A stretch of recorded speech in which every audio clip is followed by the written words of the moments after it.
So, pag pupunta ka na doon sa pinakaulo ng kanyang banana, siguraduhin mo na nakabalot ang iyong ngipin nung mga labi mo bago mo ipasok ito. Para naman wag masaktan yung kapartner mo kasi pag ipin yung tumama, masakit yun.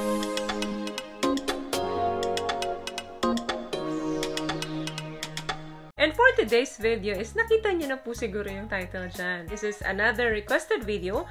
Sabi niya, "Hi po ate. Next topic po, paano po ba ang tamang pagsubo ng Junjun po? Please, thanks po." Okay, hi sa'yo. Hindi ko nababanggitin ang pangalan mo, ha? Okay, nasa kama kayo, kasama mo syempre yung iyong partner. Then, masayang-masaya kayo. Nagkaroon kayo ng romansa. Then, after nun, biglang papasok sa isip mo yung insecurity na kaya ko kayang gawin ito. Ang bibig mo at ang kanyang dinadala ay ang pinaka-best recipe for pleasure. Okay, how to give the best BJ? Number 1, consent. Make sure na bago mangyari ito, is ready rin yung tao na gawin mo sa kanya ito. That's beforehand. Of course, lahat yan, especially mga lalaki, gustong-gusto yan. Agree, karamihan, mapababae man or mapalalaki, na ang oral ay isa sa pinaka-amazing and a super common thing na nangyayari pagdating sa kama. Number 2, take it slow and set the mood. Ang katawan natin ay parang makina yan ng sasakyan. Pagdating sa pakikipagtalik, hindi kaagad yan umiinit immediately. Kailangan ng foreplay bago mag-work ang makina nito. Yung oras na inubos nyo sa pag-spend para magkaroon ng excitement lalo, ay pay off yan later. So, syempre, kailangan nyo mag-start sa passionate na halik.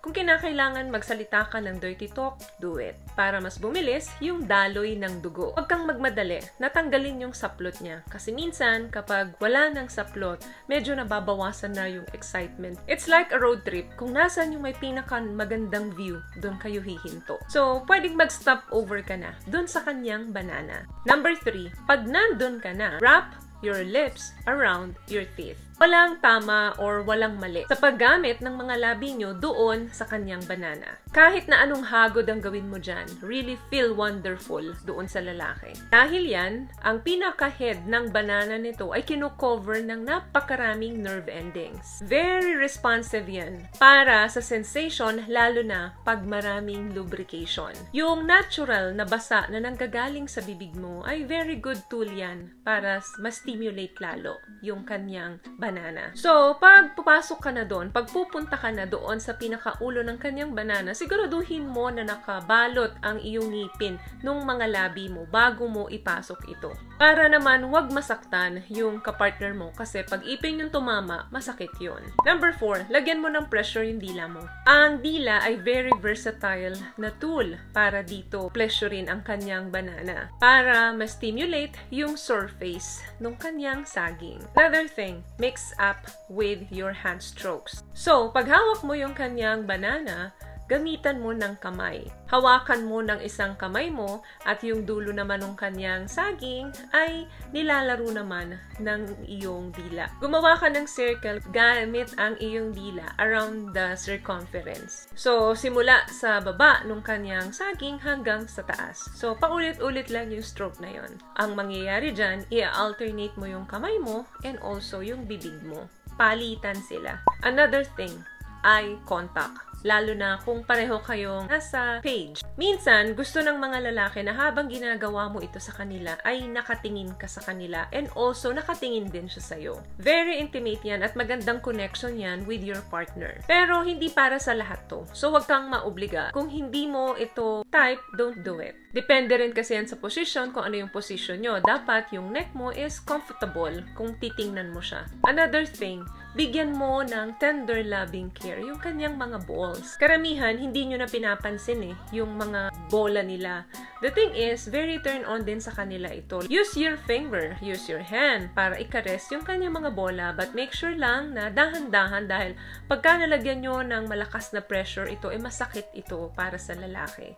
Another thing, keep checking. Kasi baka mamaya, sa sobrang galing ninyo at nasarapan na talaga yung mga kapartner ninyo, hindi nyo namamalayan na nakatapos na pala. E paano kung hindi kayo aware at ayaw nyo na malunok yung kanyang inilabas? So, medyo mati-turn off kayo. Baka mamatay bigla yung arousal nyo. So, make sure na check nyo yung partner nyo. So, make sure na open yung communication ninyo. Huwag muna kayong judgmental. Instead, replace it with openness and curiosity. So, kailangan inform ka kapag siya ay nakatapos. Kasi, spit ba or swallow? Gagawa tayo ng video niyan. Sisingit ko lang dito. Gagawa tayo ng video. Abangan niyo yan, guys. Last one, of course, prepare para matapos for the finish. So, depende yan sa inyo kung paano nyo tatapusin. Kung doon ba gamit ang iyong labi, ang iyong bibig, or kailangan may mangyaring penetration para makatapos kayo pareho. So, it's all about communication, guys. Huwag kayong maghaka-haka na baka dito gusto niya to,